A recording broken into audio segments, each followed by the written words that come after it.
500 million years ago, Earth was an alien world. There were no forests, no animals on land, no birds in the sky. Life existed only in the oceans, and in those oceans a revolution was underway. An explosion of strange creatures, bizarre and alien, that would shape the destiny of all life to come. 541 million years ago, the Earth was a very different world. The land was barren and lifeless, nothing more than rock and sand shaped by wind and water. No plants, no insects, no animals. The surface was silent, but beneath the oceans, life had already begun its long journey.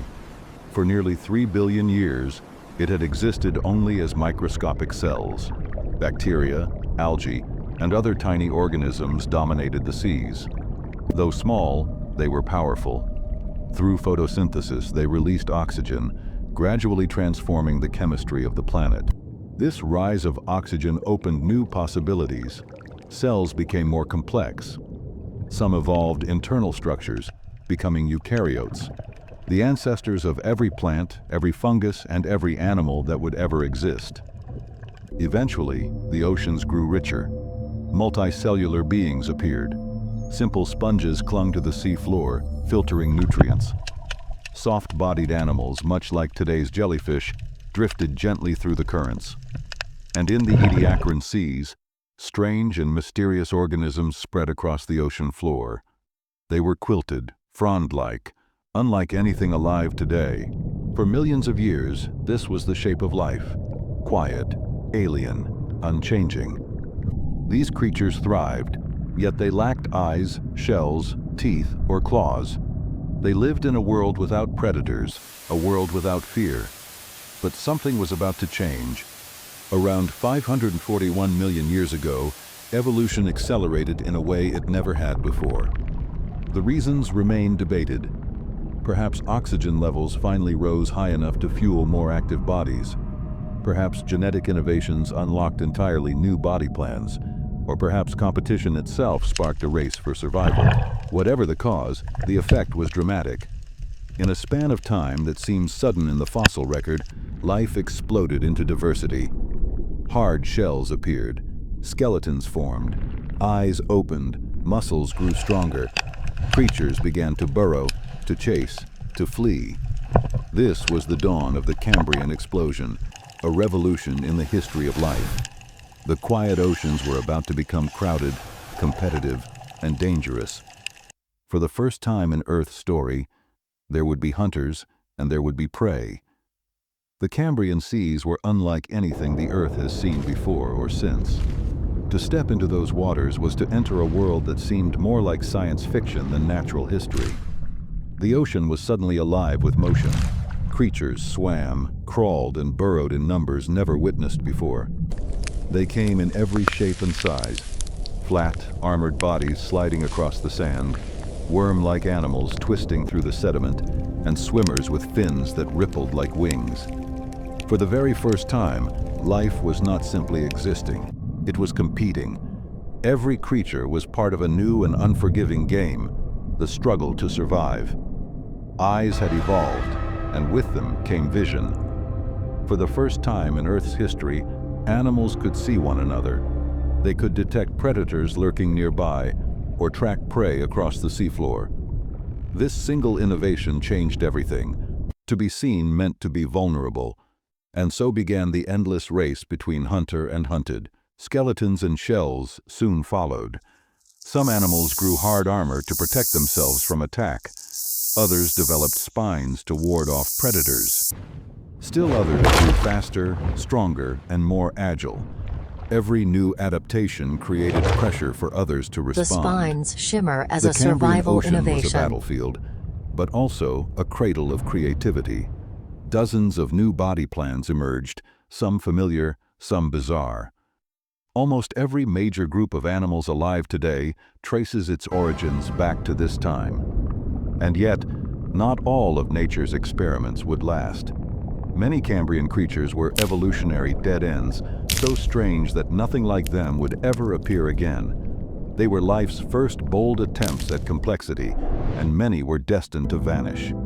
But in their time, these seas were alive with astonishing diversity, a living laboratory of evolution. From this moment on, the oceans of Earth would never again be simple or quiet. They had become arenas of survival, rich with creatures so alien that they challenge the imagination even today. Among the most successful inhabitants of the Cambrian seas were the Trilobites. Armored in segmented shells, they crawled across the seafloor in staggering numbers. Some were no larger than a fingernail, while others grew to the size of dinner plates. They scuttled in groups, leaving trails in the sand, burrowing to escape predators, or swimming short distances when danger drew near. What made Trilobites extraordinary were their eyes. They were the first creatures to develop complex compound eyes, faceted lenses made of crystal that could detect movement and light with remarkable precision. For the first time, animals were truly watching the world around them. Trilobites endured for hundreds of millions of years, surviving mass extinctions and spreading across every ocean. They were one of evolution's greatest success stories until their final disappearance long after the Cambrian. But not all Cambrian animals were defenseless.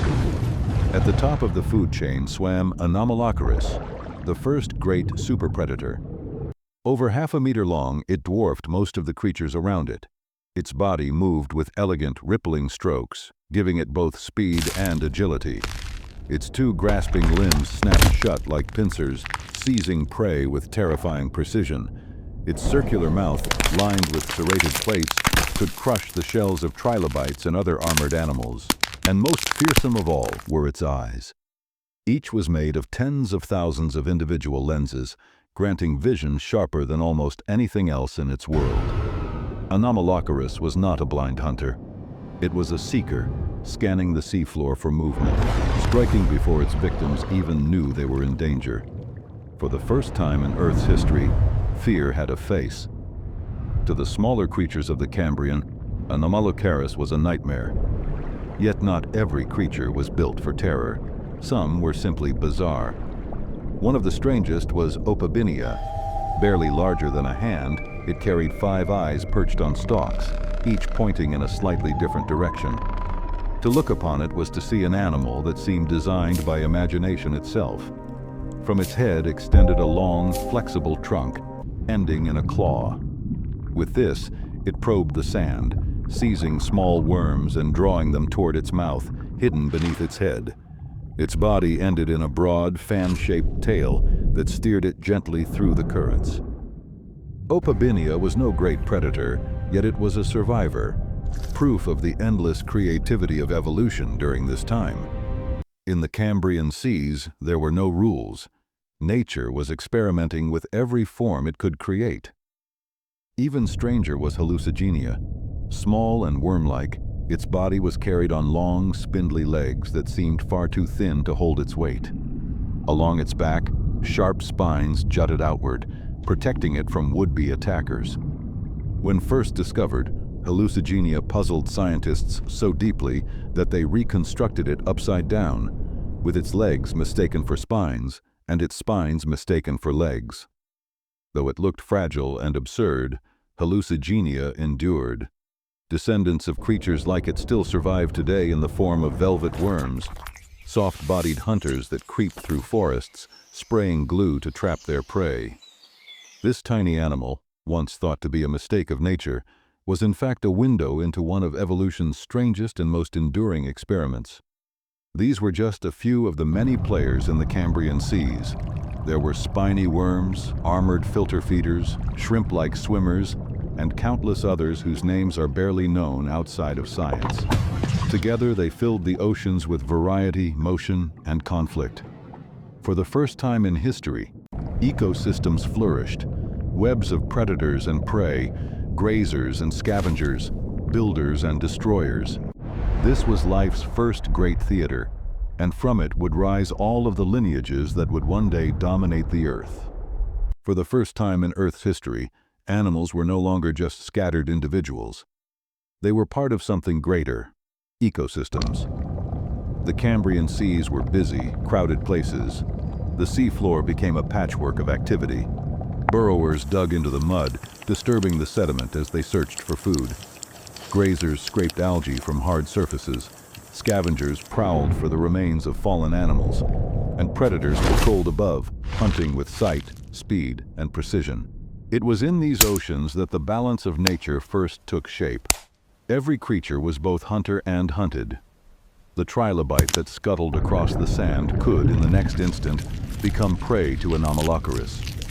The worm that burrowed for safety might find itself pulled from the sediment by the probing trunk of Opabinia.